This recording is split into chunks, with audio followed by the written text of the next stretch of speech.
Waalaikumsalam warahmatullahi wabarakatuh.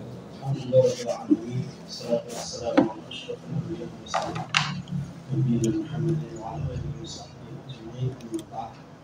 Usikum wa nafsi bittaqwallah faqad faz. Ya, alhamdulillah. Insyaallah di hari Sabtu saya menulis 40 ahadits 40 Arba'in sama tamimah. Udah apa? Dua. Sahabat. Hidayah di الحديث الثاني مع الحديث الثاني من 40 النووية. Tambahkan sudah ya. Hadis yang kedua dari kitab 40 An-Nawawiyah. Hadis ini riwayat Umar bin Khattab radhiyallahu anhu. Yang lain riwayat siapa? Yang pertama riwayat siapa? Amir Mukmin. Ya, sama juga ya. Jadi hadis pertama dari Umar bin Khattab radhiyallahu anhu. Begitu juga hadis yang sekarang. Ya, ini hadis-hadis pokok yang semuanya berpusat kepada riwayat dari Umar bin Khattab radhiyallahu anhu. Beliau berkata, qala bainama nahnu julusun inda Rasulillah sallallahu alaihi wasallam dzata yaumi. Ketika kami duduk bersama di sisi Rasulullah sallallahu alaihi wasallam di suatu hari. Ini menunjukkan apa? Jadi sahabat suka ngeliung dengan Nabi, suka duduk-duduk bersama Nabi. Para sahabat senang berdekat-dekat dengan Nabi, karena nanti kalau dekat sama beliau banyak lah ya yang mereka dapatkan. Yang mereka dapatkan banyak. Sampai-sampai Umar bin Khattab itu punya perjanjian dengan tetangganya ketika di Madinah itu. Jadi kalau beliau tidak bisa duduk-duduk bersama Nabi, maka pesan sama temannya. Karena kan sama-sama pedagang.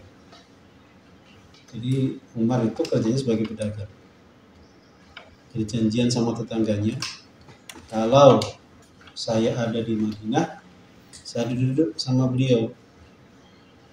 Nanti yang saya tahu, yang saya dengar, yang saya pahami, saya sampaikan ke sampean. Tapi kalau sampean duduk sama Nabi, saya sedang dagang, nanti sampaikan ke saya apa yang kamu dengar, apa yang kamu paham. Nah, itu sahabat ya. Ibaratnya kayak sekolah, kayak ngaji gitu ya. Tapi karena ada bisnis, ada pekerjaan, dan itu harus dijalankan, maka beliau tidak mau terlewat. Walaupun dagang, tapi kan ada tetangganya. Kalau zaman sekarang enak ya, kalau nggak hadir tinggal buka YouTube ya. Tetap namanya hadir langsung dengan hadir tidak langsung itu beda. Kalau secara ilmu mungkin ya dapat, tapi roh ilmunya tetap lebih dapat ketika hadir. Kalau live? Live? Iya sama saja. Walaupun nontonnya live gitu ya, itu beda dengan ketika hadir seperti ini. Jadi majelis ilmunya lebih kental. Walaupun live itu majelis ilmu juga, cuman kalau majelis ilmu via online itu tidak kepantau. Iya nggak? Bisa jadi antum nonton kan nggak kelihatan sama di live-nya. Antum bisa jadi nambah-nambah juga sambil makan jagung. Tahu nggak yang ceramah atau yang di tempat di masjid? Lihat antum nggak? Enggak kan? Antum lagi dengerin sambil apa? Lihat sambil berbahan, sambil pakai baju apa gitu ya. Nggak ketahuan kan? Tapi tetap hadir di majelis itu lebih utama. Baik, jadi kebiasaan beliau adalah senang duduk bersama Nabi Shallallahu Alaihi Wasallam. Nah, ketika beliau sedang duduk sama Nabi, ternyata ittala'a alaina rajul. Ittala'a alaina rajul. Tiba-tiba tola'a. Tola'a artinya terbit, artinya muncul. Kalau orang Jawa bilang ujuk-ujuk muncul. Alaina kepada kami rajulun, seseorang. Nah, bahasa rajulun ini nggak jelas. Ini orang. Orang siapa? Nggak tahu. Syadidu bayadis thiyabi, syadidu sawadis sya'ri. Orang ini sangat putih bajunya, sangat hitam rambutnya. Rambutnya hitam, bajunya putih. La yura alaihi atharus safari. La yura, tidak dilihat, alaihi padanya, atasnya, atharus safari, bekas perjalanan. Artinya ini orang bajunya putih, rambutnya hitam. Hitam itu bukan dalam artian cuma hitam saja, hitam bersih. Bajunya bersih, putih, rambutnya juga hitam, bersih. Tidak ada apa? Tanda-tanda orang ini musafir. Kenapa Umar mengatakan seperti itu? Karena orang zaman dulu di Arab sana, musafir itu mesti bajunya itu penuh dengan debu. Jadi musafir zaman dulu kan bukan pakai mobil kan? Walaupun dia pakai sekeduk gitu, sekeduk yang rumah kayak di atas onta itu, walaupun seperti itu, debu masuk nggak? Masuk. Jadi orang ini bajunya putih bersih, rambutnya hitam bersih, nggak ada bekas-bekas safarnya. Artinya dia bukan ciri orang musafir. Tetapi wala ya'rifuhu minna ahadun, tetapi tidak mengenalnya minna dari kami ahadun, seorang pun. Jadi seorang pun nggak ada yang tahu. Jadi ada datang terus, ya mungkin pada kasar itu sok. Siapa itu? Jadi unik. Orangnya bukan musafir, tapi nggak ada yang tahu, nggak ada yang kenal. Unik kan? Biasanya kalau orang klinis itu orang mukim. Kalau orang mukim, ya orang sana pasti tahu semua. Oh, itu si Amr. Oh, itu si Zaid. Oh, itu si siapa. Jadi membingungkan. Musafir enggak, gitu ya. Mukim tapi nggak ada yang kenal. Nggak terus siapa. Jadi yang mukim nggak ngerti, dibilang musafir tapi nggak ada ciri musafir. Bingungin kan? Ya nggak? Dilayak fi'hu minna ahad. Kalau dia mukim kita pasti kenal. Kalau musafir kok nggak ada ciri musafir? La musafir wala mukim. Ini kata Umar bin Khattab radhiyallahu anhu. Nah, ini namanya orang yang perhatian, orang yang melek lingkungan. Artinya kita sebagai orang ya, jadi nggak boleh sibuk dengan diri sendiri.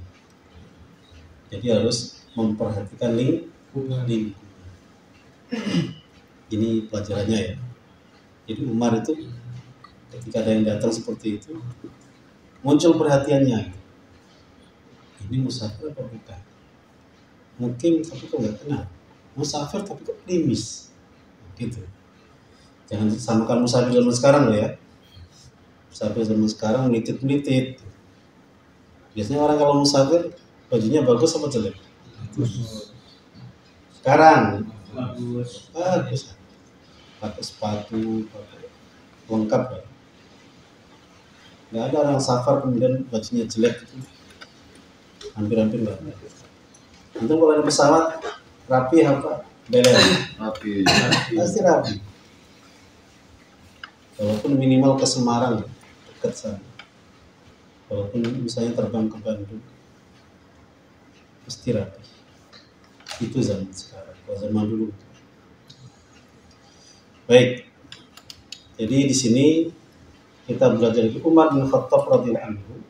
Bagaimana tadi ya, yang pertama beliau suka duduk sama Nabi Sallallahu Alaihi Wasallam. Yang kedua, Umar adalah orang yang melek lingkungan, ngerti gitu. Nanti kalau antum hidup di masyarakat, jangan sampai antum nggak ada yang kenal. Antum nggak kenal, orang juga nggak kenal. Sama seperti itu. Tapi kalau ini kasus khusus.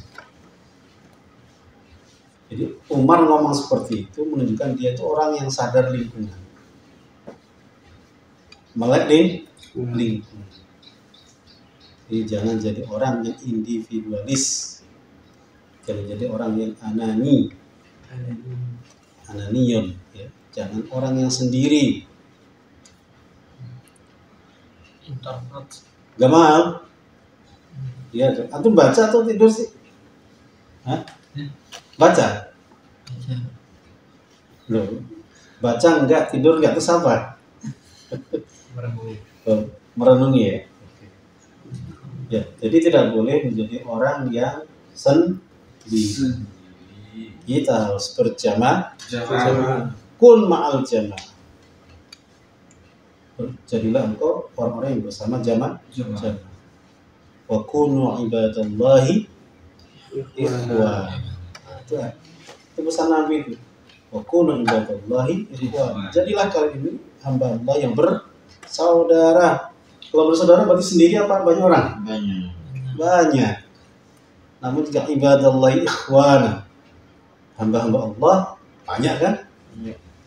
Ikhwana jamak juga. Ibadallah ikhwana. Jadi harus bersaudara, harus bertetangga, harus bersahabat, harus berteman. Kata orang Cina, saya nggak tahu ini kata orang Cina atau setahu saya orang Cina. Musuh satu sudah banyak, kawan seribu masih kurang. Halo? Jadi musuh satu sudah banyak, tapi kawan seribu masih kurang. Itu pepatah Cina.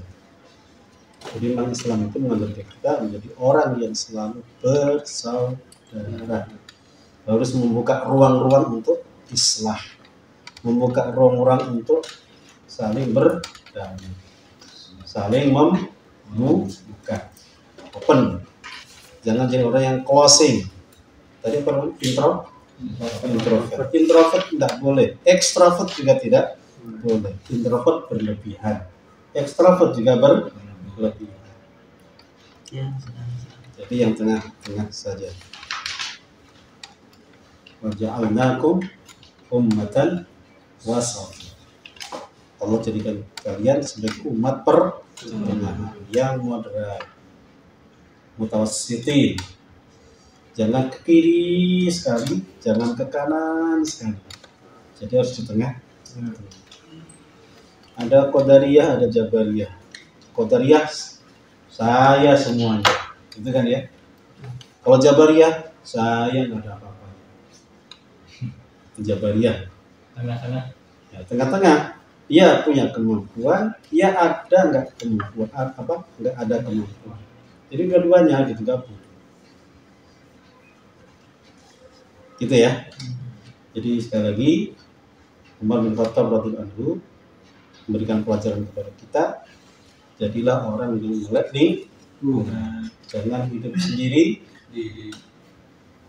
Jangan kalau mandiri bagus, tapi kalau hidup sendiri jangan. Jadi bergabung. Ada satu hadis, kalau hidup sendiri ibarat seperti apa? Kambing di kawanan, kambing yang menyendiri, yang memojokkan diri. Nah, kambing yang sendirian rawan dimangsa oleh serigala. Tapi kalau kambing berkelompok, berjamaah, serigala oh, rombongan. Tapi kalau sendirian, sendiri nih, gampang nih maksanya. Jadi sasaran. Makanya kita jadi orang harus bersama-sama. Halo, ya, harus berjamaah. Orang Islam itu suka ngajak berjamaah. Sholat berjamaah. Sholat wajib loh ya. Sholat sunnah ya ada yang berjamaah, ada yang tidak. Tergantung. Kalau sunnah muakkad biasanya berjamaah, biasanya ya, kecuali relatif. Kalau sunnah muakkadah biasanya sunnahnya berjamaah. Contoh apa? Terawih berjamaah. Terawih ya, bukan qiyamul lail ya. Terawih itu kapan? Ketika Ramadan. Itu dianjurkan berjamaah. Apalagi istisqa. Tahajud enggak tahajud? Tahajud sendiri ya? Tapi boleh jamaah. Boleh tapi jamaah. Boleh tapi nggak boleh sering-sering. Idul Fitri berjamaah. Iya. Apalagi? Duha sendiri. Tapi biasanya yang disunahkan berjamaah itu sunnah muakkad. Baik, sekali lagi Umar bin Khattab dengan lingkungannya itu melihat, ini orang bukan musafir, ini orang bukan juga mukim. Namanya orang yang melek di lingkungan. Nah, kalau antum melihat nggak ada yang kenal semua, gitu ya. Kayak di sini antum kenalnya siapa? Mang Boy, Mang Agus, sama Pak Sobar, sama Ustadz Ali. Yang lain gak ada yang kenal gitu. Ya, makanya Pak Lili sama Pak Malik ya. Yang dikenal Pak Malik galak orangnya gitu. Ya, jadi melek di lihat-lihat. Baik, berikutnya hatta jalasa ilan Nabi sallallahu alaihi wasallam. Hingga kemudian dia duduk ilan Nabi sallallahu alaihi wasallam. Duduk ila artinya mendekat kepada Nabi sallallahu alaihi wasallam.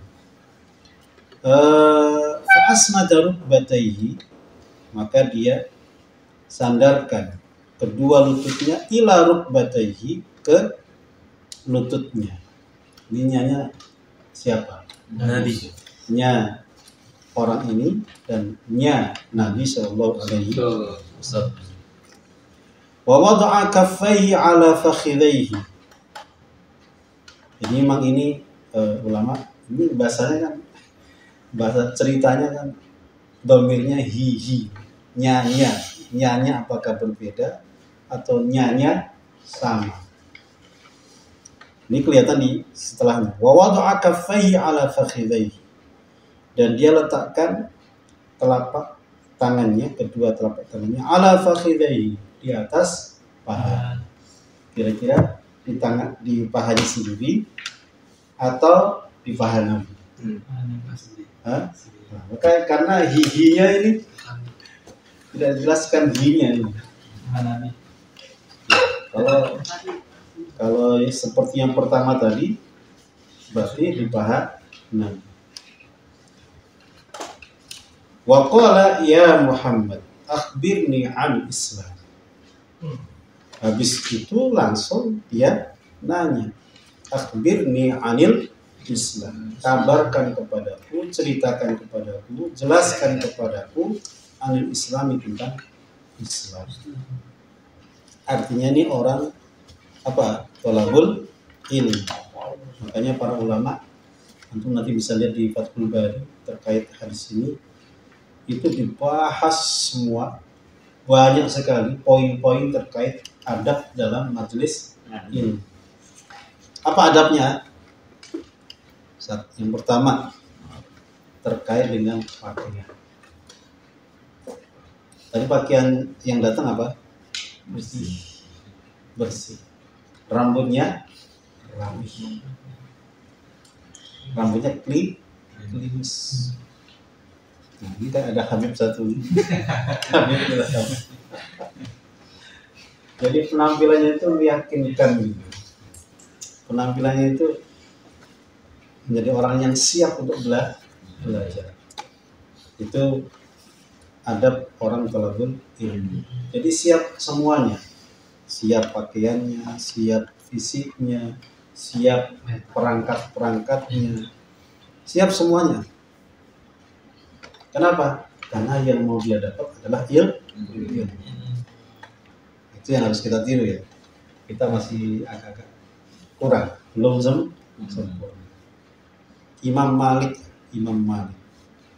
itu kalau ngajar, ini tentunya juga apalagi yang belajar ya. Imam Malik itu kalau pakai baju ketika ngajar itu bajunya paling baik, baju kesukaannya Imam Malik. Terus apa? Pakai wangi, bajunya bagus, badannya bersih, wangi, keren. Imam Malik itu kalau udah taklim tuh keren sekali. Penampilannya itu pokoknya siap semua. Imam Malik. Kenapa? Karena Imam Malik itu menyampaikan ajaran Nabi. Seolah-olah beliau itu adalah ketika mengucapkan hadis, qala Rasulullah sallallahu alaihi wasallam. Seolah-olah yang keluar dari beliau adalah ucapan Nabi. Seolah Nabi itu yang mengucapkan. Makanya beliau begitu hormat betul.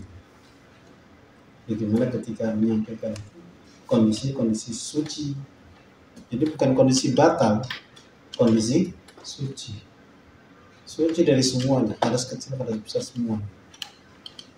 Pokoknya betul-betul siap. Itulah di antara adab ilmu. Adab di majelis ilmu. Beliau kalau ngajar duduk kursi kayak gini, tapi kursinya kayak raja. Itu Imam Malik. Imam Malik itu duduk kursi tinggi. Supaya apa? Kelihatan semuanya. Jadi jamaah semuanya melihat. Jadi megah gitu.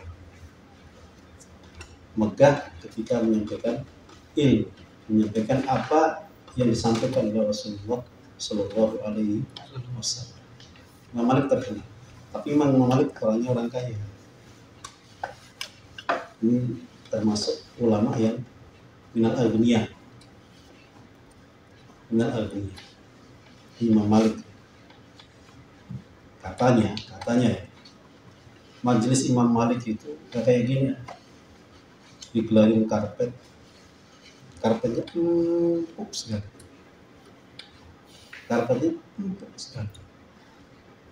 Sampai hipernya orang yang cerita. Kalau kaki orang yang nginjek karpetnya itu seolah-olah nggak kembali lagi kalau udah nginjek, nggak kelihatan mata kakinya, saking lembutnya, saking dalamnya, katanya begitu.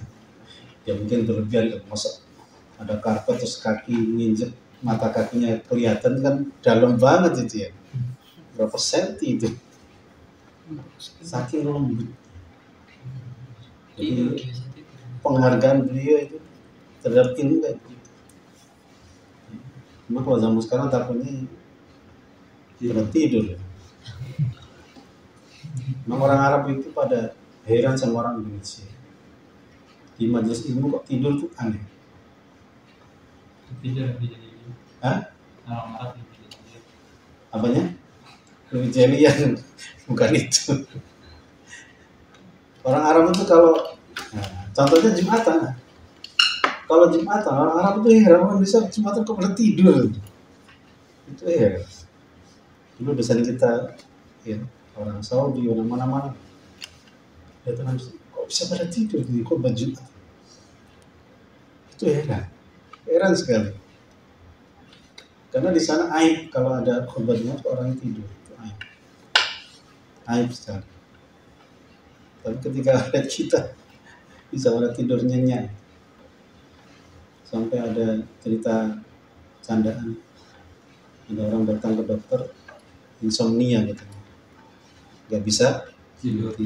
Itu muslim ya? Muslim. Pernah jumatan nggak? Nggak pernah. Nah, ini penyakit ini. Akhirnya disuruh jumatan. Tidur. Sungguh penyakit. Itu candaan ya, candaan. Ya karena melihat kebiasaan orang Indonesia, khotib itu sampai merah matanya, suaranya kenceng. Di depan khotib tidur gitu. Terlalu lama mungkin adiknya. Terlalu lama. Dari apa namanya, kata-kata pertama alhamdulillah udah yang unik lagi MC-nya yang tidur. dulu pernah di Darussalam itu kebetulan santri yang jadi MC, saya di Japri. Ustaz gimana itu MC-nya, dia yang ngomongin, dia yang tidur katanya. Jadi MC, khotib naik, tidur. Biasa bilang, capek kali Pak. Ini kok jadi ngurus orang tidur tadi? Oh tadi ya, majelis ilmu yang nyaman, artinya mendukung untuk apa namanya penyampaian. Jadi Imam Malik seperti itu, betul-betul menghargai ilmu sampai seperti itu. Di persiapannya betul-betul apa ini, sesempurna mungkin, semaksimal. Ya, jadi syadidu bayadith thiyabi syadidu sawatis syah. Penampilannya itu meyakinkan. Kemudian asnada rukbati ila rukbatayhi wa wada'a kaffai ala fakhidayhi. Nah, ini orang ngaji ini menunjukkan apa? Kedekatan. Ini kan kedekatan. Jadi kalau ngaji jangan nyari tempat yang paling jauh. Nanti ustadznya ngomong misalnya apa? Rendang atau mendingannya tendang. Ya kan? Ya enggak? Tapi kalau di depan itu semuanya jelas. Jadi ngaji jangan nyari pojokan ujung nggak kelihatan. Apalagi sampingnya ada teman, rasanya ngobrol. Tidur. Wah, apalagi ada sandaran. Wah, itu udah banyak apa namanya penunjang ya, banyak supporter itu. Dindingnya supporter, tetangganya supporter, karpetnya empuk, aduh, tidur.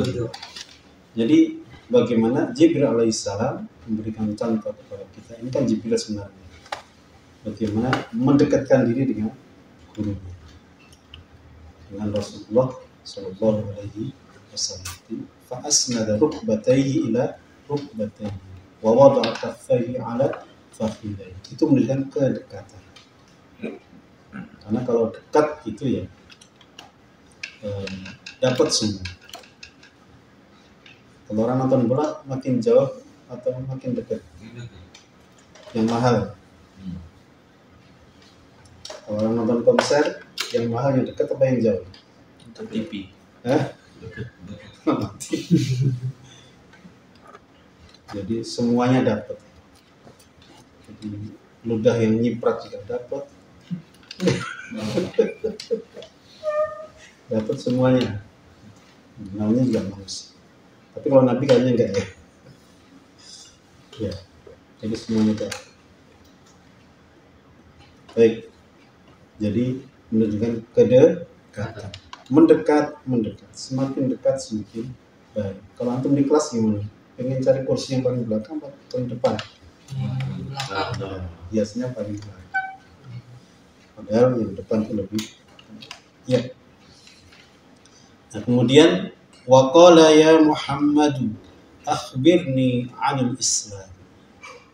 Beritakan kepadaku 'anil Islami, tentang Islam. Sebenarnya kalau dikupas adab hadis ilmu dengan hadis ini banyak sekali. Tadi itu di antaranya. Ya, ceritakan kepada tentang Islam. Faqala lahu al-islamu an tashhada an la ilaha illallah wa anna Muhammadan Rasulullah wa tuqimus berarti waktu qima ya. Tuqima atau qima di situ? Tuqima. Wa tuqimas salata wa tu'tiyaz zakata wa tasuma ramadhana wa tahujjal baita in istata'ta ilaihi sabila. Rukun Islam. Nabi nggak pernah ngomong loh ya, itu rukun Islam. Itu Islam. Jadi itu rukun, menang nggak Nabi? Rukunnya Islam ada 5. Menang nggak? Nggak pernah. Bahasa rukun itu bahasa ijtihad para ulama. Jadi ada bahasa rukun, ada syarat, ruknun wa syartun. Apalagi ya? Nanti kalau dalam salat ada rukun, ada syarat, ada sunnah, ada sunnah hay'ah, ada sunnah ab'ad. Itu ijtihad ulama semua. Terus pertanyaannya, apakah rukun, syarat, kemudian sunnah, apakah bid'ah? Membagi-bagi begitu? Bid'ah. Ya? Enggak. Bid'ah. Bukan. Kenapa dianggap bid'ah? Bid'ah hasanah. Apalagi tambahan bid'ah hasanah. Intinya bukan bid'ah gitu. Ini adalah ijtihad para ulama. Karena hadis Nabi itu banyak, gitu ya. Baik hadis yang sifatnya qauli maupun amali. Kalau kita sebagai orang awam membaca sifat sholat Nabi, hadis-hadis terkait sifat sholat Nabi, saya yakin bingung, nggak jadi sholat. Paham nggak maksud saya? Jadi hadis Nabi itu bertebaran di mana-mana aja. Sahih Bukhari, di sunan-sunan itu, di Musnad Imam Ahmad, banyak itu hadis-hadis bertebaran. Kalau kita mengatakan sholat sesuai dengan Quran dan Sunnah, yang mengatakan begitu siapa? Kira-kira? Berani nggak itu mengklaim kemudian sholat saya seperti sholat Nabi? Itu yakin nggak? Paham gue. Antum baca hadis juga belum selesai. Bisa jadi kan belum selesai kan? Atau nggak semuanya, rasanya lah, jangan nggak selesai. Nggak semuanya. Kalaupun kebaca semuanya, apakah antum bisa kemudian mengambil satu kesimpulan? Oh, sholat Nabi seperti ini, seperti ini. Kenapa? Karena kadang-kadang riwayat antara ucapan beliau dengan perbuatan beliau kadang-kadang berbeda. Karena riwayat ini loh ya. Karena riwayat. Kadang-kadang bahasa beliau itu dipahaminya beda. Jangan kalian turun sujud ya. Turun seperti turunnya unta. Karena ya berukul ba'i. Misalnya ya. Nah, orang itu memahami unta itu kakinya itu yang depan atau yang belakang, tangannya yang depan atau belakang. Lihat hadis gitu aja bingung. Karena biasanya Imam Nabi itu kan selalu menyampaikan jangan misalnya sujud seperti burung mematok gitu ya. Kemudian jangan duduk seperti duduknya A2. Seperti A2. Gitu kan ya? Kemudian jangan turun untuk sujud seperti turunnya onta. Cuma pertanyaannya kakinya yang mana? Tangannya yang mana? Apakah depan itu sebagai tangan? Belakang sebagai kaki kayak manusia? Atau justru kebalikannya? Jadi ulama itu berbeda hanya di situ. Kalau biasanya Nabi jangan seperti burung, itu jelas semuanya oke. Artinya nggak ada pemahaman beda-beda. Tapi giliran onta itu bingung. Nah, akhirnya kemudian ada yang mengatakan, hadisnya mutharib. Mutawalib itu goyang, artinya nggak kokoh, basicnya itu nggak kokoh, akhirnya nggak ambil hadis itu. Oh ini nggak mutawalib, penjelasannya begini. Jadi begitu aja. Jadi ada rukun, ada syarat, ada sunnah, itu ijtihad ulama. Setelah membaca banyak hadis, setelah dikaitkan juga dengan Quran, baru diperas dapat kesimpulan. Nanti kesimpulannya orang yang macam-macam. Saya ngomong begini kan pemahaman antum bisa macam-macam kan? Ya enggak?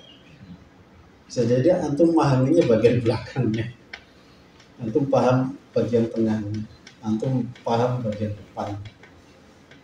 Seperti itu. Ya, jadi 5 ini adalah rukun Islam. Tapi ingat, Nabi tidak pernah mengatakan itu adalah rukun Islam.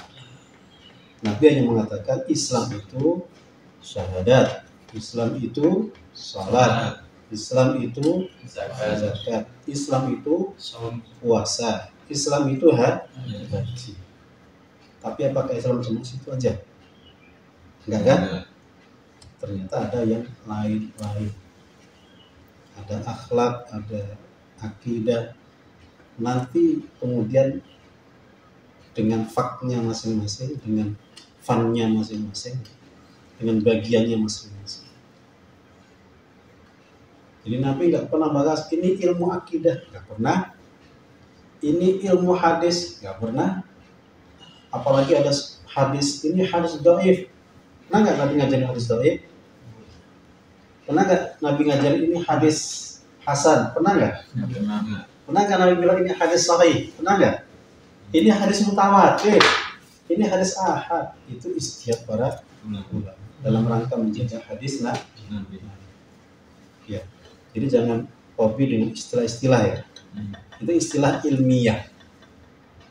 Hasil ijtihad para ulama melihat dari apa yang ada dalam Al-Quran maupun dalam hadis Nabi Sallallahu Alaihi Wasallam.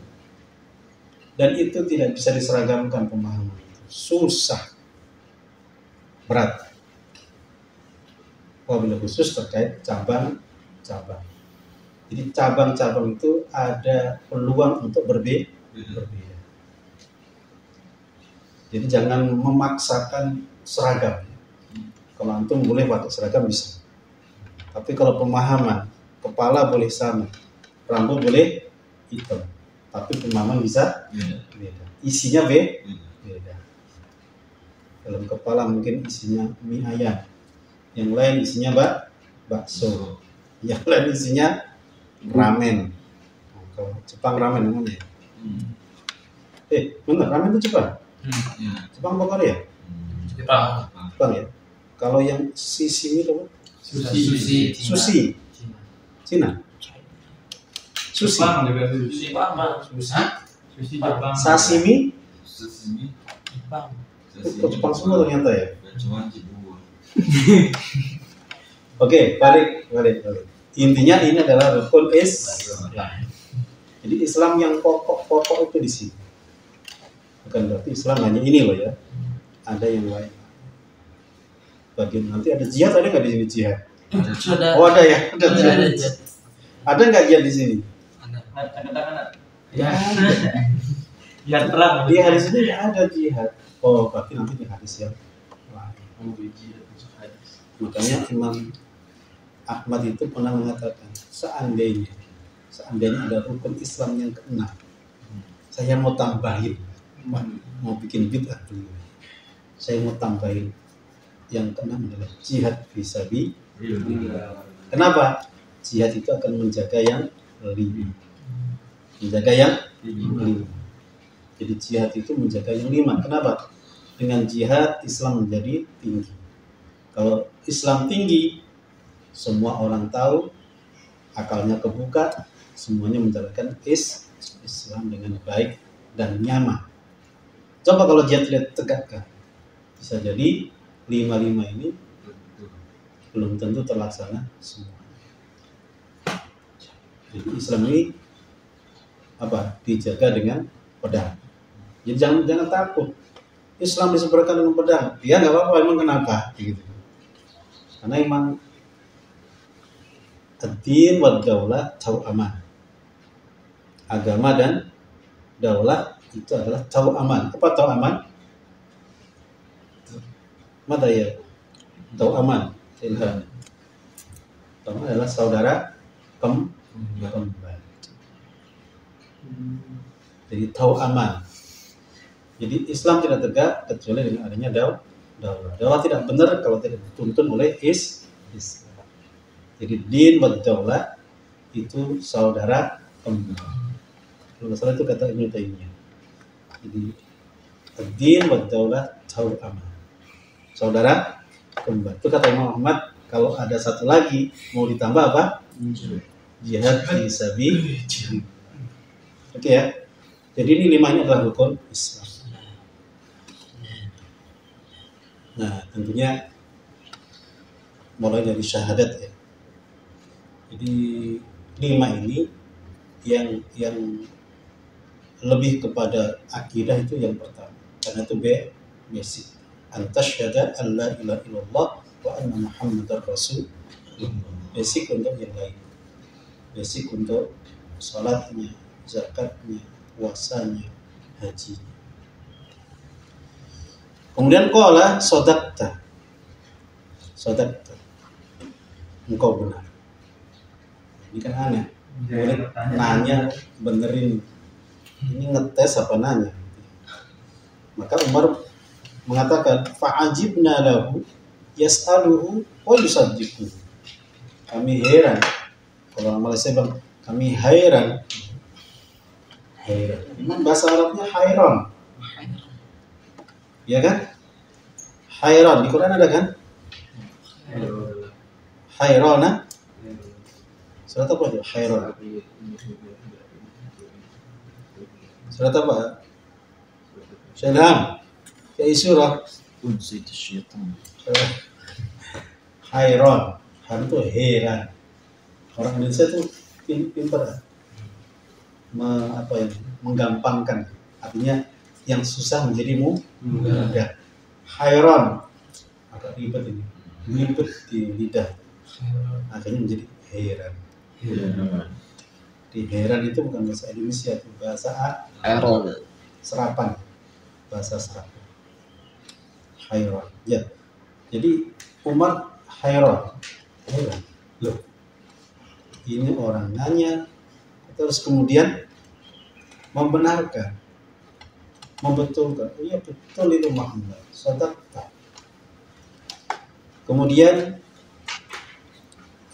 faqala mana tadi? Qala akhbirni 'anil iman. Akhbirni, kabarkan kepadaku anil Islam, anil iman, tentang iman. Qala an tu'mina billahi wa malaikatihi wa kutubihi wa rusulihi wal yawmil akhiri wa tu'mina bil qadari khairihi wa syarrihi. Ya sudah, kabarkan kepada tentang iman. Iman itu ya iman kepada Allah, kepada hari akhir. Apalagi tadi? Malaikat dulu ya. Malaikat, kemudian kitabnya, kemudian rasulnya, kemudian kepada hari akhir, kemudian dengan qadar takdir sama mawar. Khairihi wa syarrihi. Baiknya dan buruknya. Jadi takdir baik, takdir buruk. Khairihi wa syarrihi. Nah, ini kemudian disebut sebagai arkanul iman. Rukunnya iman. Apakah iman cuma 6 ini? Tentunya tidak. Tapi ini yang pokok. Yang pokok. Ini arkanul iman. Nah, arkanul iman yang 6 ini pokoknya adalah yang pertama, antuk mina billah. Kalau antum beriman kepada Allah, maka cabang-cabangnya harus ikut. Iman kepada malaikatnya, iman kepada kitabnya, rasulnya, tentang hari akhir, tentang takdir. Kemudian yang terakhir apa? Iman kepada takdir baik maupun buruk. Kenapa kok takdir dikatakan buruk? Takdir itu siapa yang menentukan? Kok dibilang buruk? Berarti Allah berbuat keburukan. Buruk bagi manusia. Pemahamannya gimana? Iya. Apa yang telah ditentukan? Ya, baik buruk dalam pandangan Manusia. mata manusia. Jadi manusia itu memandang baik buruk. Misalnya apa? Orang duitnya banyak, baik apa buruk? Baik. Tidak. Di Antum manusia punya baik. duit sama nggak punya duit, bagusan mana? Duit. Pandangan manusia. Hah? Duit. Punya duit kan? Iya. Antum sehat sama sakit, bagusan mana? Sehat. Antum ganteng sama jelek, bagusan mana? Ganteng. Hah? Benteng. Antum kalau nggak ganteng, sedih nggak? Biasa aja. Biasa aja. Pandangan manusia. Antara tinggi sama pendek, antum pilih mana? Di Tinggi 2 meter. Iya. Antum antara ideal sama gemuk sama kurus, pilih mana? Sispek. Pasti ideal kan? Gemuk janganlah, kurus jangan juga. Pengennya biar nggak kurus nggak gemuk. Artinya itu pandangan Allah. Cuma dalam satu kondisi kadang-kadang kurus lebih baik. Iya nggak? Kurus pengen gemuk. Gemuk pengen kurus. Ketika antum nggak punya duit kadang-kadang lebih baik. Pernah nggak ada orang nggak punya duit tapi merasa senang? ada. Banyak. Kapan Ketika punya utang. nggak punya duit nanti utangnya banyak dong. Nah, lalu Jika di akhirat. jika di Akhirat. akhirat, di akhirat semuanya nggak punya duit. Allah dan kira-kira Jadi kadang-kadang orang nggak punya duit itu malah berkah. Kapan? Ketika ada pencopet, ada perampok. Ya nggak punya duit mau dirampok kan? Pak saya nggak punya apa. Oh dasar miskin, kayak gitu. Perampoknya marah-marah. Tapi kan belum selamat. Yang punya duit, diambil semua. Dulu ada cerita Cina, cerita Cina terus ya. India. Ketika terjadi perang, ketika terjadi perang, itu diadakan wajib militer, wajib perang. Wajib perang. Tapi syarat perangnya itu orangnya harus ideal. Orangnya tingginya segini, jadi dapat tinggi. Nah, ketika diukur-ukur, nah yang pendek Nggak dapat. nggak dapat. Selamat. Selamat. Karena perang itu kemungkinan antara mati dan hidup lebih banyak matinya. Selamat kan? Dianggap perang. Syukur. Orang yang pendek bersyukur. Iya nggak? Ada yang dapat mobil sama nggak dapat mobil. Yang satu sedih, aduh, kok yang dapat dia ya? Dia dapat mobil. Kemudian ketika mobil berjalan berapa kilometer, ceder, tabrakan. Untung bukan saya yang dapat mobil ya. Tuh kan? Berapa menit yang lalu dia bilang rugi, sedih. Menit berikutnya sudah bilang Untung. untung. Itulah manusia, suka berubah-ubah. Kadang punya duit, sedih. Punya duit, senang. Makanya Islam itu mengembalikan dalam kondisi apapun, ya, antum harus tetap iman kepada Allah. Takdir baik, takdir buruk, yang baik menurut antum, buruk menurut antum, tapi semuanya adalah Baik bisa. suatu keputusan Allah Subhanahu wa Ta'ala. Maka antum nggak boleh menggugat. Ya Allah, kenapa saya ini pendek ya Allah? Kan bagus kalau saya tinggi, gitu kan? Ya Allah, kenapa saya miskin ya Allah? Kenapa nggak seperti itu anaknya konglomerat? Emang saya bedanya apa sama-sama manusia? Ya Allah, kenapa saya nggak lahir dari Bapak Prabowo, saya jadi anak presiden ya Allah. Ente jadi anak petani itu lebih, kata guru kita, antum lahir itu sudah nikmat dari Allah. dari lahir itu sudah bahagia. Makanya bahagia aja terus. Punya duit, alhamdulillah bahagia. Nggak punya duit juga Alhamdulillah. bahagia. Kayak gitu tuh susah. Oke ya, kembali. Jadi ini rukun iman kepada Allah, ini pokoknya ya. Nanti rantingnya adalah iman kepada malaikat, iman kepada kitab, iman kepada rasul, iman kepada hari akhir, iman kepada takdir, khairihi wa syarrihi. 6 ini harus ya. 1 hilang, batal imannya. Orang iman kepada Allah dan Rasul sebagainya tidak hari akhir, bahaya. Tidak iman kepada Rasul, oh nggak ada nabi, saya nabinya. Oh. Gimana? Jadi 6 ini harus ada. Baik, setelah itu qala sadaqta, engkau benar ya Muhammad. Qala fa akhbirni 'anil ihsan. Sekarang kabarkan kepadaku tentang ihsan. Qala an ta'budallaha ka'annaka tarah fa in lam takun tarah fa innahu yarak. Ihsan itu wahai Jibril, engkau beribadah kepada Allah. Apabila engkau beribadah kepada Allah, seakan-akan engkau melihat Allah.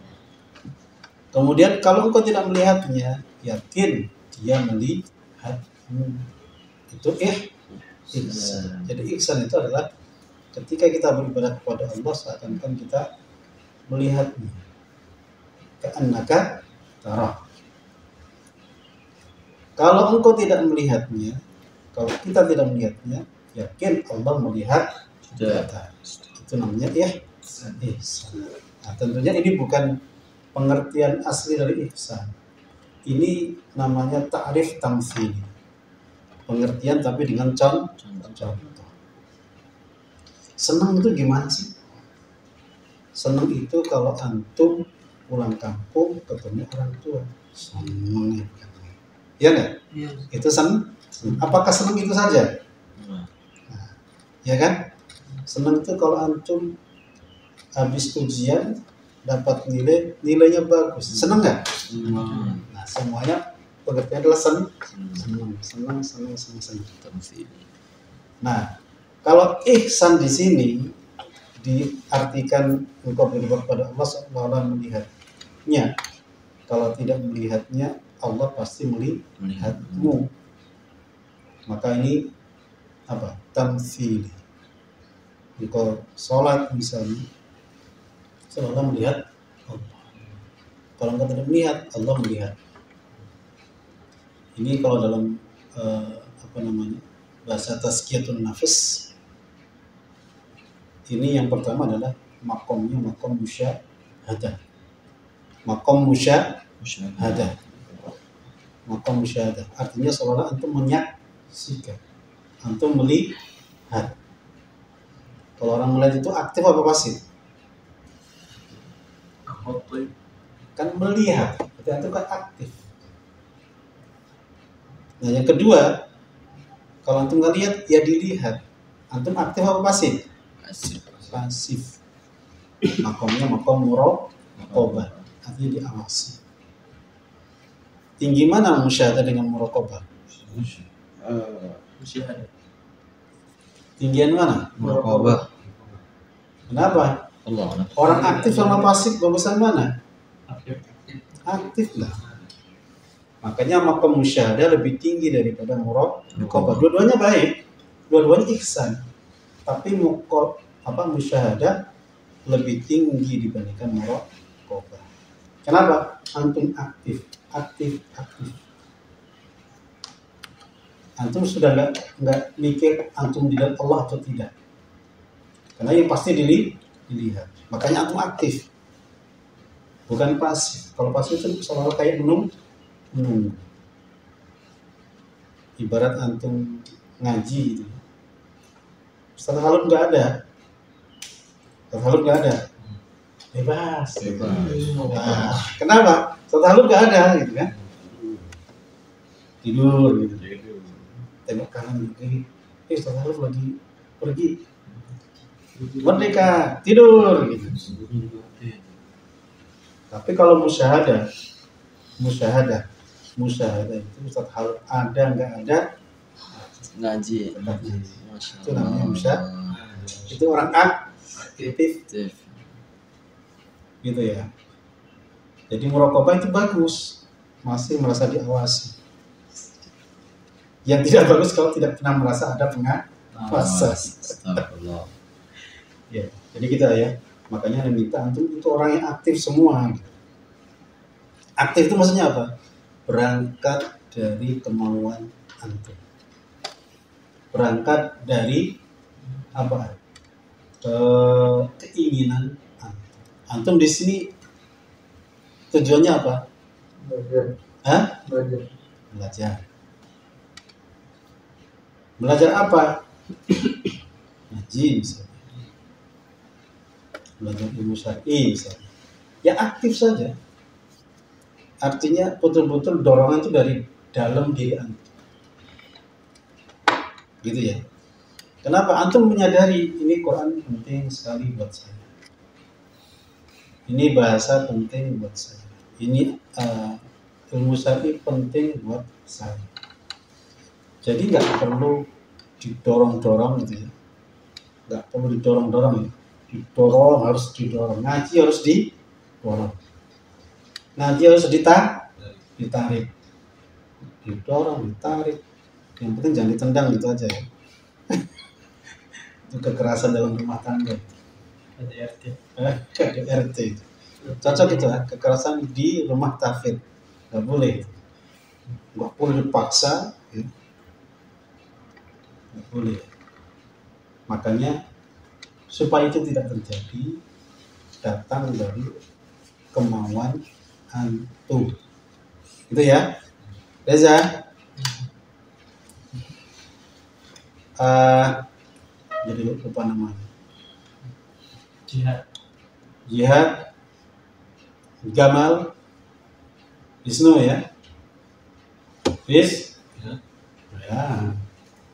Jadi berangkat dari hati antum. Pokoknya kalau udah berangkat dari hati ya, kayaknya aturan itu nggak penting. Ya nggak? Kalau orang itu berangkat dengan hati semua, berangkat dengan keaktifannya, saya pikir nggak perlu Ustaz Halif di sini, nggak perlu. Semuanya rajin semua. Tapi kan nggak mungkin lah. Manusia kan macam-macam ya. Justru itulah ujian dari Allah gitu ya. Antum aktifkah atau pasif? Kalau aktif itu yang diharapkan. Jadi betul-betul berangkat dari hati semua. Kalau orang aktif itu banyak aja akalnya, banyak aja caranya, banyak jalan menuju Roma. Jangan ke Roma. Apa yang ke Roma? Ke Makkah. Ya.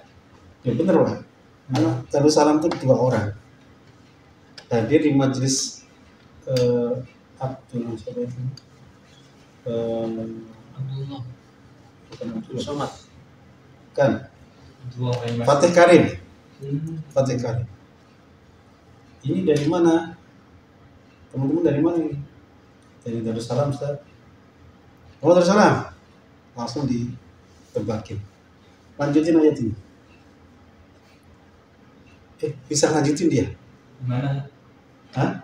Gimana? Di Taman Kenari Nusantara. Waktu itu anak-anak diajak pengajian di situ. Oh, bisa jawab. Besok berangkat umrah ya? Allah. Besok berangkat umrah. Satu lagi ditanya. Lanjut dari sini. Bisa jawab juga. Antum juga berangkat umrah. Jadi anak itu baru berapa bulan diajak ngaji.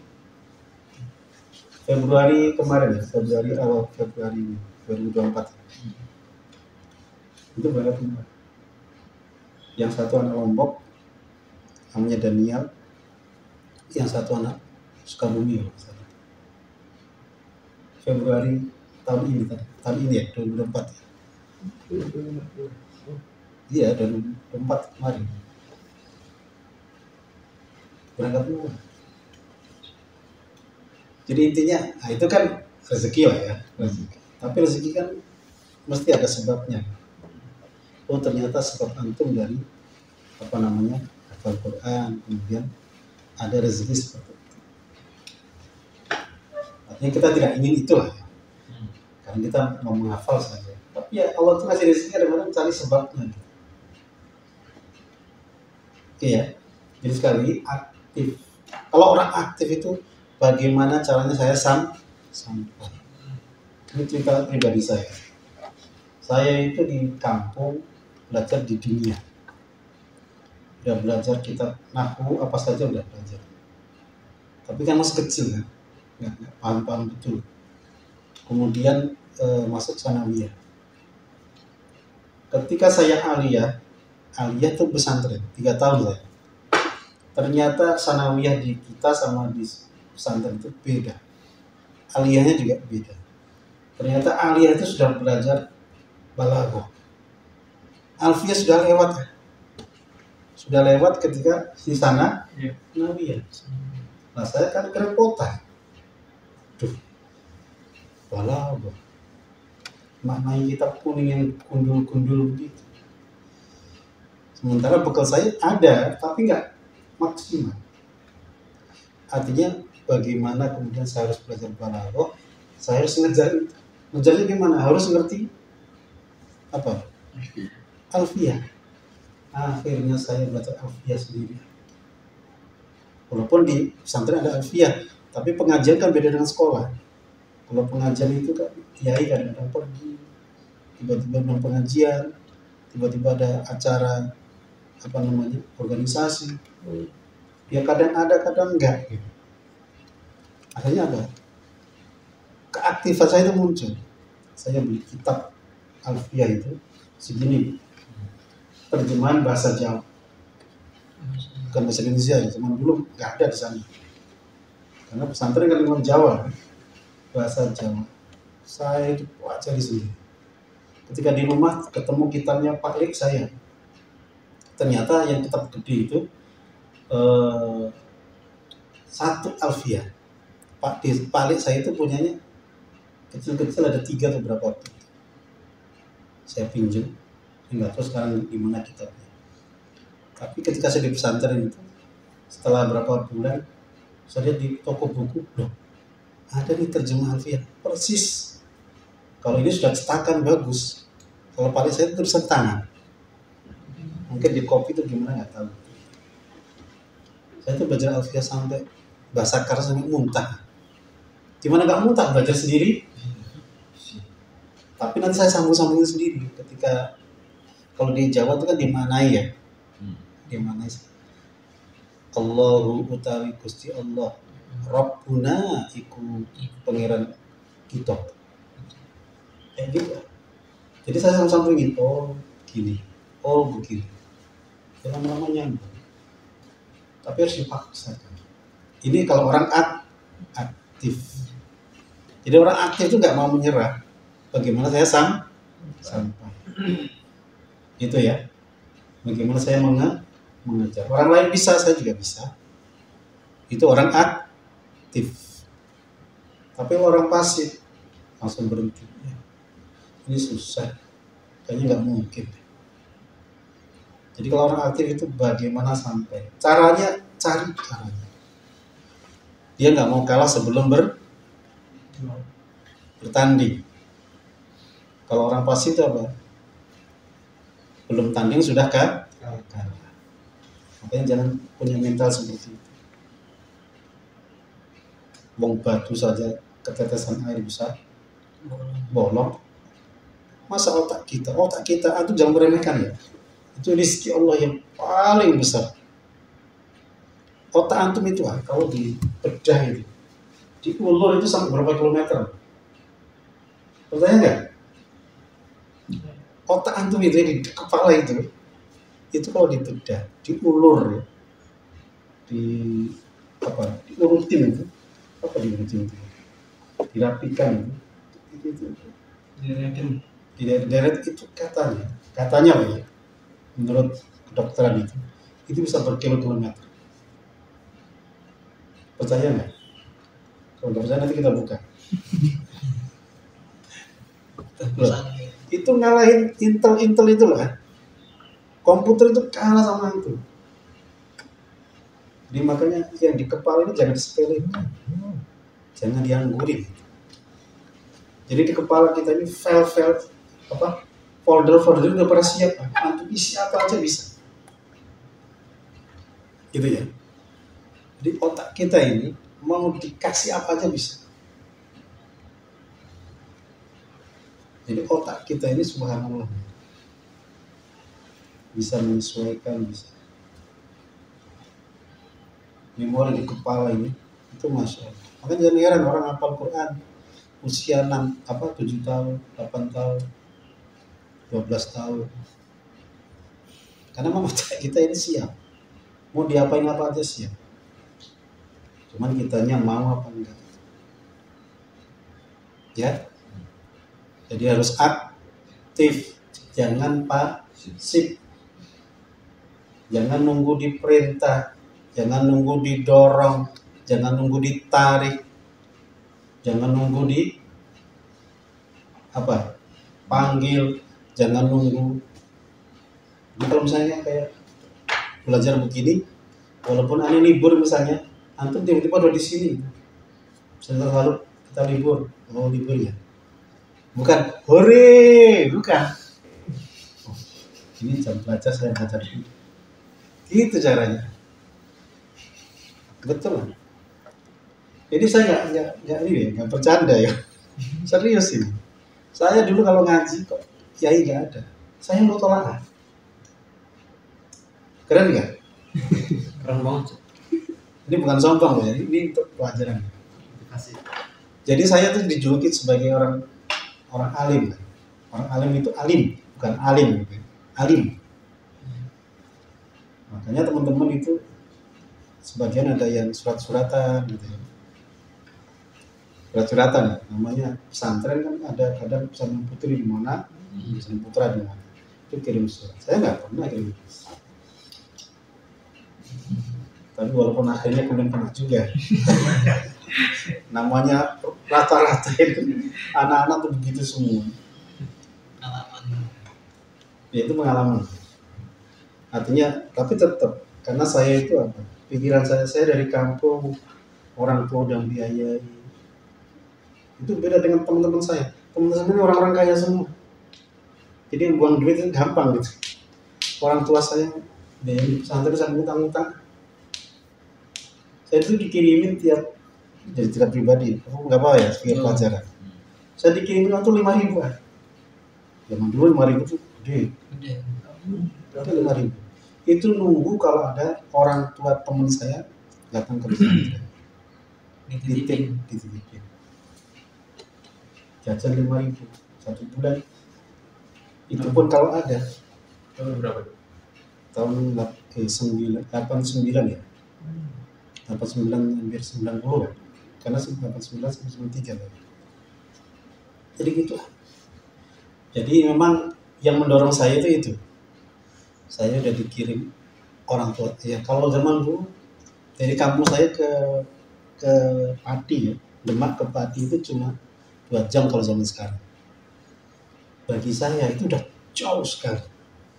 Jakarta tuh nggak kebayang ya. Itu udah jauh lah.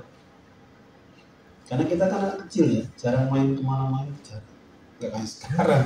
Sekarang mah Jakarta, Surabaya tinggal berapa jam selesai. Zaman dulu bayangin jauh sekali. Jadi saya merasa saya dikirim bapak, dikirim ibu. Ibu rela berpisah dengan kita, bapak rela berpisah dengan kita. Kita nggak makan dengan mereka, padahal enak di rumah, makanan orang tua enak. Gitu. Kok kemudian saya kok main-main? Gitu. Tanggung jawab saya itu gimana? Gitu. Mereka kerja keras, banting keringat, gitu. Nggak punya duit, saya nyari-nyari utang. Betul lah. Orang tua saya nyari-nyari utang. Sampai orang kampung itu ngomongin orang tua saya. Ngapain sih nggak punya duit, pesantrenin anaknya. Karena orang-orang tuh mikirnya apa? Pesantren juga bisa dimakan. Cuma kalau pesantren bisa makan, duit banyak. Pikiran orang kampung begitu semua. Nah orang tua itu pengennya apa? Pengennya anaknya ngerti agama, yang penting udah dibekelin agama. Jadi bekalnya tuh agama, bukan duit. Duit bisa dicari. Artinya utang pun nggak apa-apa. Karena saya tahu sendiri kalau orang tua saya utang. Artinya dia berani malu. Utang itu malu kan? Ya nggak? Malu sekali ya. Utang itu malu. Tapi orang tua mau malu demi kita. Kok saya nggak belajar? Kayak apa saya itu? Itu memang dorongannya awalnya itu. Di pesantren itu nggak ada ngapal Quran, itu nggak ada. Karena kan pesantren sekolah kan. Itu kan aliyah. Kita cuma di jatah 130 bukan 30 juz ya. 130 aja. Tahu nggak? Saya itu ngapal sendiri. Jadi jam berapa ya? Jam 3, jam 4. Itu saya bawa Quran, ngapal sendiri. Jadi baca Al-Baqarah. Itu ngapal sendiri ya. Jadi kalau juz 30 ya insya Allah lewat. Gitu. Lewat. Saya itu duduk di apa ya? Dulu kita kan ada pesantrennya, ada kelas. Di kelas itu ada bu itu ya. Kayak tempat duduk gitu loh. Di pinggiran kan suka ada ini kan dinding gitu kan, tempat duduk. Nah saya tuh duduk di situ. Kadang-kadang orang berangkat ke pasar itu kadang kaget. Kok ada orang sholat ngaji gitu? Takutnya jin atau apa gitu. Itu saya bangun sendiri. Nggak ada yang bangun sendiri. Walaupun tidak tiap malam ya. Artinya saya meniatkan untuk bangun malam untuk ngapal. Padahal nggak ada perintah ngapal. Itu namanya orang yang aktif. Halo? Ani mohon antum menjadi orang-orang yang aktif. Ya. Insya Allah itu manfaat buat antum. Kita tuh lulus ujian, dapat ijazah. Itu syaratnya di sana apa? 3 juz 30 harus hafal. Dites selesai. Yang kedua, baca kitab kuning. Yang dimana kayak tadi. Siapa jurinya, siapa hakimnya? Yang ngetes itu siapa? Itu kiai-kiai bukan dari pesantren kita. Dari pesantren luar. Sana ada 17-18 pesantren. Jadi kiai luar didatangkan untuk menguji anak-anak yang di situ. Itu bawa palu gini. Kalau baca kitabnya wafurudul wudu, cedok. Itu di hadapan orang tua. Jadi kita di sini, di situ ya. Ini orang tua semua. Orang tua wali murid, para kiai. Saya nggak tahu masih ada apa enggak sekarang itu. Jadi kita di situ diuji. Jadi kalau salah ya ketahuan. Cedok. Itu langsung anakku gitu. Wah.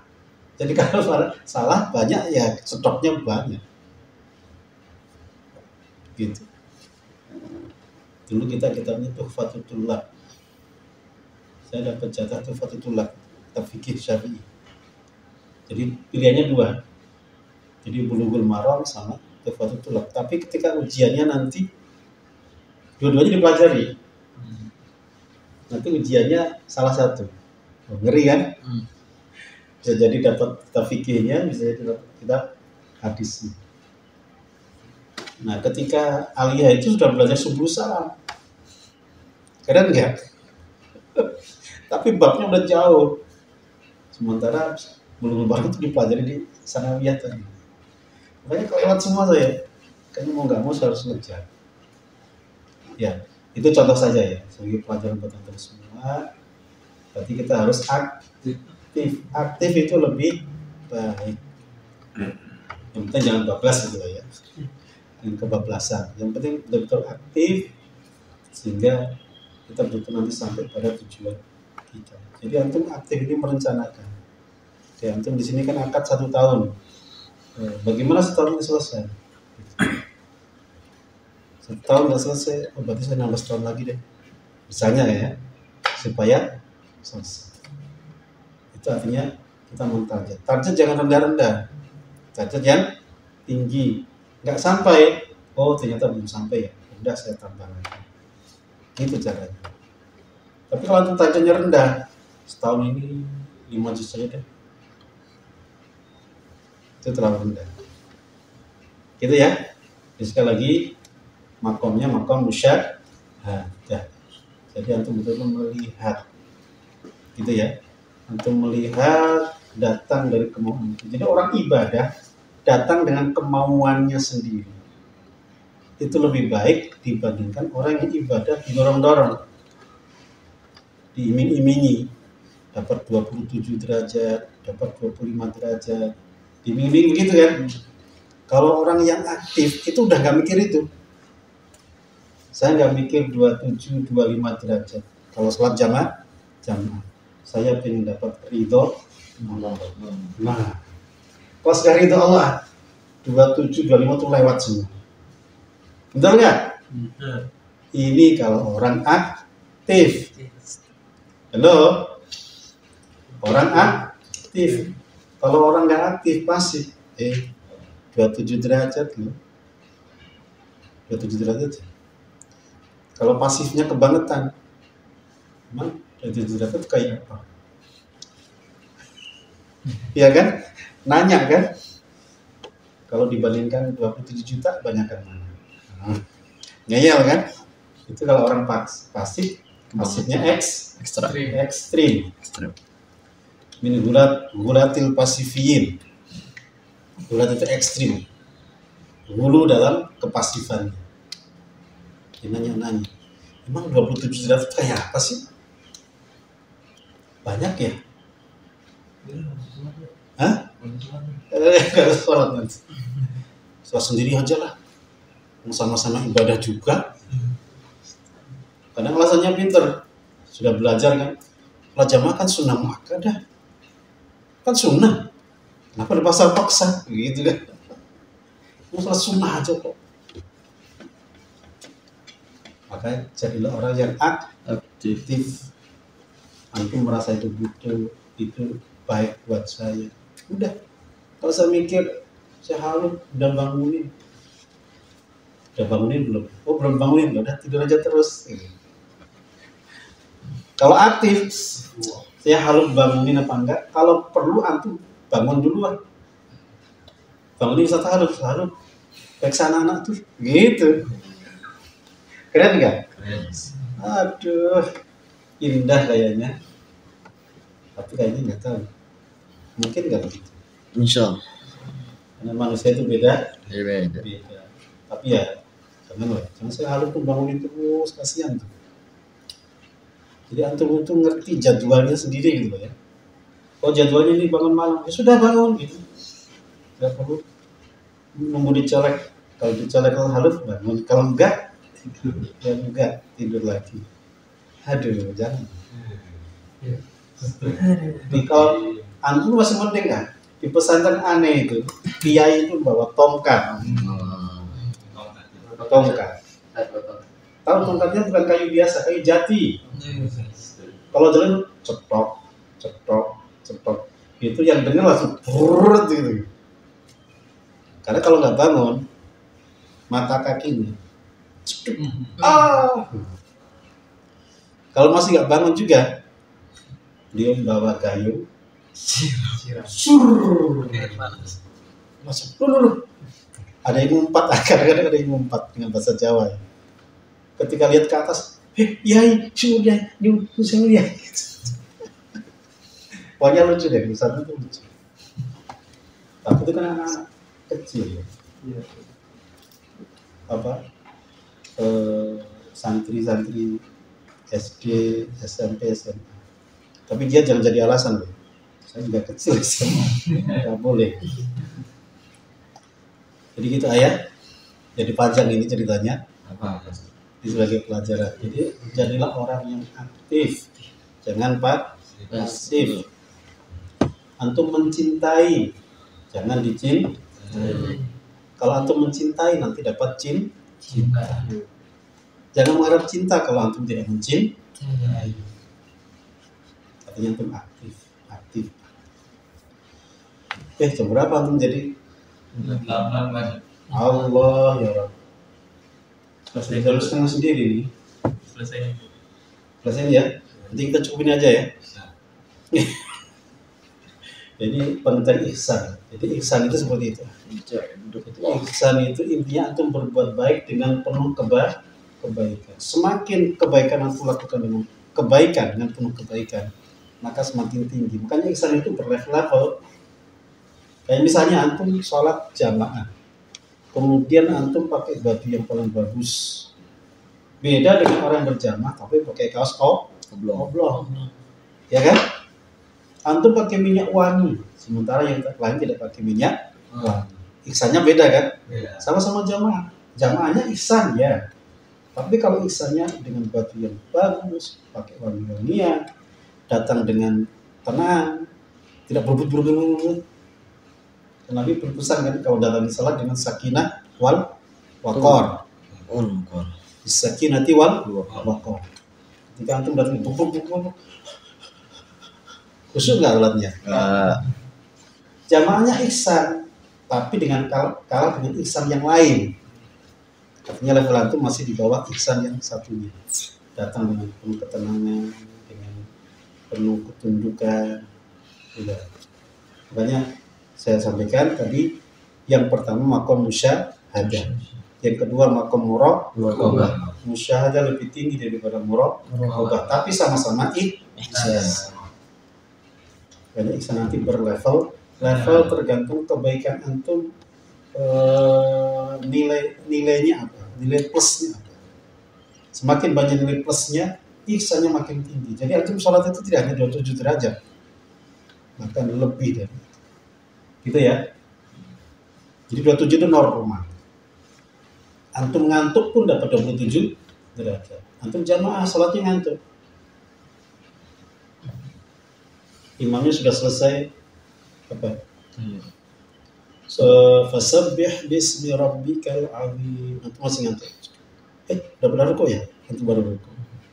Walaupun ngantuk, antum dapat 27 derajat. Gitu ya.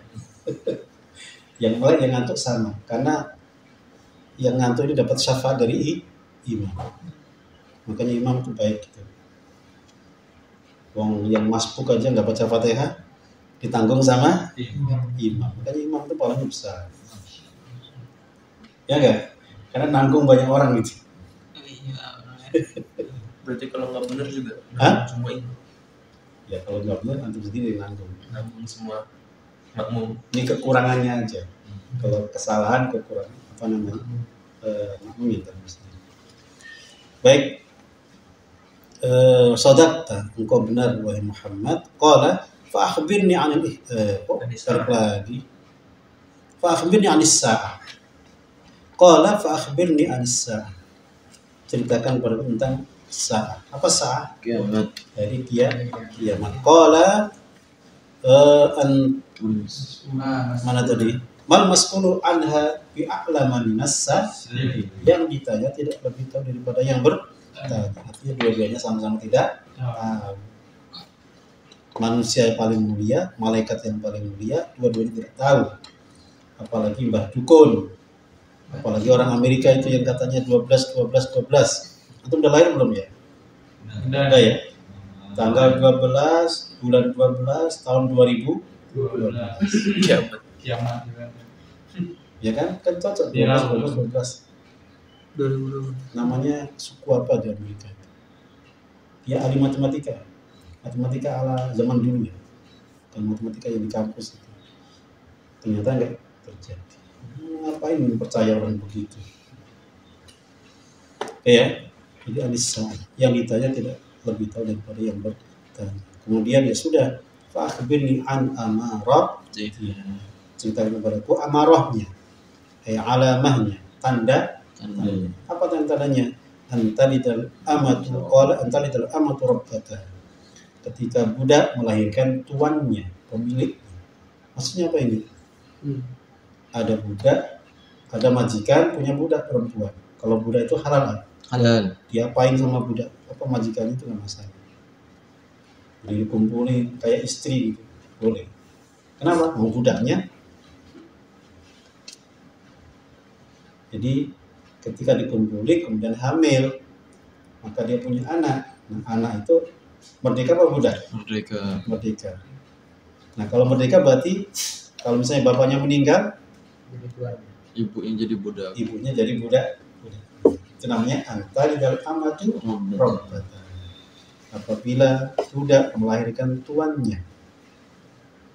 Ini maknanya macam-macam. Ulama nanti penafsirannya macam-macam. Kesimpulan mereka adalah hubungan sosial kacau. Artinya kondisi masyarakatnya jadi kacau. Ada yang mengatakan seperti itu. Kemudian wa antara al-hufata al-urata al-'allata ri'a'an sya'iyah. Ru'a apa ri'a? Ri'a asy-sya'i yatatawaluna fil dunya. Jadi kalau engkau melihat orang yang tidak beralas kaki, al-urata yang tidak berbaju, bukan telanjang bulat, bukan. Artinya mereka pakai pakaian tapi cuma sampai di atas pusar ini aja. Artinya atasnya kebuka. Ada nggak begitu? Ada. Kaki-kaki. Zaman dulu kan begitu. Orang tuh pakai baju kan cuma segitu aja. Ya nggak? Yang pakai baju lengkap siapa? Oh, para bangsawan. Kalau orang jelata itu cuma ke bawah aja. Zaman dulu nggak pabrik baju, konveksi sedikit. Kain itu mahal. Makanya tidak heran ada sahabat yang Jual. bajunya cuma sedikit, Gantian. gantian sama istrinya. Baik, berikutnya. Nah, bertelanjang kaki, bertelanjang badan, ala-alata. Allah itu artinya miskin, fuqara. Ri'a asy-sya'i, jamu dari ra'in. Ya, penggembala kambing, kemana-mana ngurus kambing. Tiba-tiba yatatawaluna fil Punya. berlomba-lomba meninggikan fil dunia ini dalam Bangunan. jadian kan? Orang Arab yang dulu kayak apa, nggak pernah pakai sendal, bajunya juga awut-awutan, nggak jelas kayak begitu.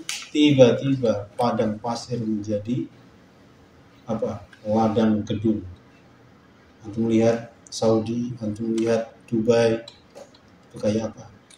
Al-Burj, ya, namanya Burj apa? Burj Khalifa.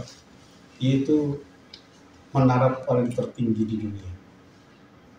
Kejadian kan? Yatatawaluna fil Bunyan. gedung pencakar langit. Dulu rumahnya kayak gitu, sederhana sekali. Sekarang tiba-tiba wush. Dulu miskin, tiba-tiba jadi orang. Dulu penggembala kambing, sekarang penggembala BMW. Dulu bersihin kambing, sekarang bersihin mobil. Ya bukan dia sendiri yang bersihin, orang Indonesia yang bersihin. Karena jadi TKI. Ya enggak? Sekarang mereka tinggal tunjuk. Orang Indonesia yang masakin, orang Indonesia yang nyetirin, orang Indonesia yang bantuin semua. Indonesia, Filipina, melalui Bangladesh, India. Jadi kita mengais real di Saudi, di Dubai, di Oman, di mana-mana. Jadi Arab yang dulunya kering, kerontang, tiba-tiba langsung bangun gedung. Ngalahin Indonesia, walaupun kecil ya di sana. Udah ada yang pernah murah belum? Belum. Kalau tinggal main di sini daripada di sana. Di sana itu mulia gara-gara apa? Makkah dan Madinah. Kalau kiriman main di sini. Antum bilangnya kan berkah di sana ya. Berkah kalau orangnya baik. Kalau nggak baik ya sama aja. Tapi cara tempat tinggal mending di sini. Pokoknya Indonesia itu surganya dunia. Orang barat aja pengen hidup di sini, masa antum pengen ke sana? Balik ya, jadi yatatawaluna fil dunya. Ini tanda-tanda hari kiamat. Apakah langsung tiba hari kiamat? Ya tidak. Ini baru dua yang disebutkan di sini. Karena nanti di hadis yang lain ada lagi. Ada ulama kemudian menyimpulkan ada kiamat, tanda kiamat kecil, ada tanda kiamat besar. Kalau besar itu nanti munculnya Dajjal. Yang paling konkret adalah ketika matahari terbit dari barat, terjadi kiamat. Gitu ya. Jadi tanda-tanda itu banyak. Nanti diklasifikasikan, ada yang kecil, ada yang besar. Yang kecil sudah lewat atau sedang berjalan. Jadi antum mau nggak bisa berhenti. Tiba-tiba di Dubai bangunan begitu banyak, mogah. Seperti itu. Tiba-tiba minyak sekarang mulai berkurang, ganti ke gas, nanti ganti ke nuklir. Buatannya nuklir. Nuklir itu sumber listrik yang paling besar, paling murah, paling besar. Makanya mobil listrik itu butuh nuklir. Nuklir bahannya dari mana? Di Timur Tengah, Indonesia. Jadi emas sudah dikerok kan, sudah habis. Di Papua itu masih ada uranium. Uranium itu sumber nuklir, material nuklir. Itu kalau jadi murah, listrik murah, semua jadi murah. Yang bikin mahal tuh minyak.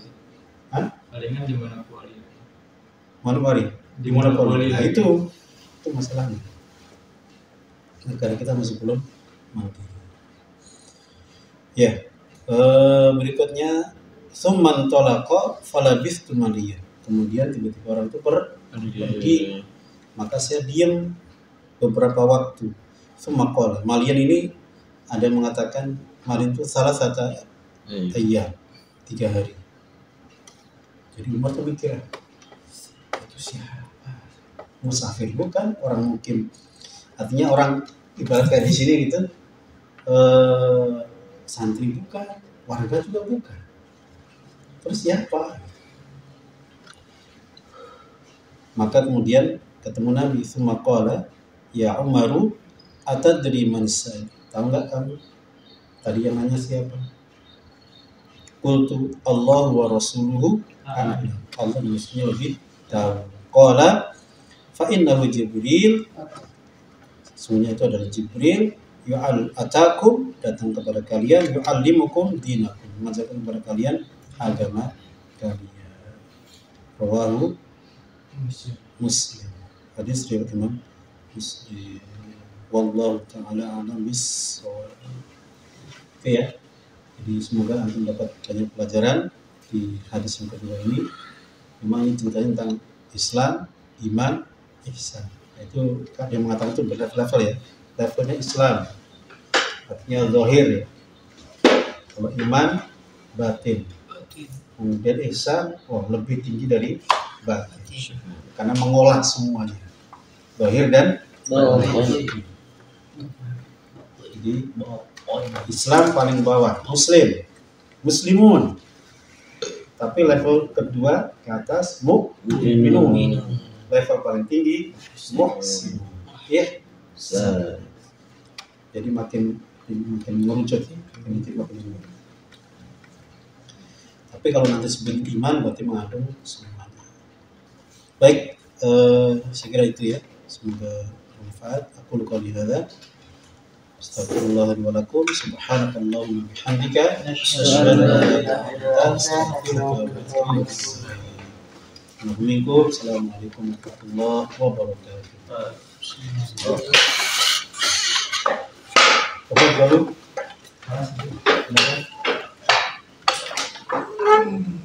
Kulukum saimun. Alhamdulillah. Allah baik, Allah baik.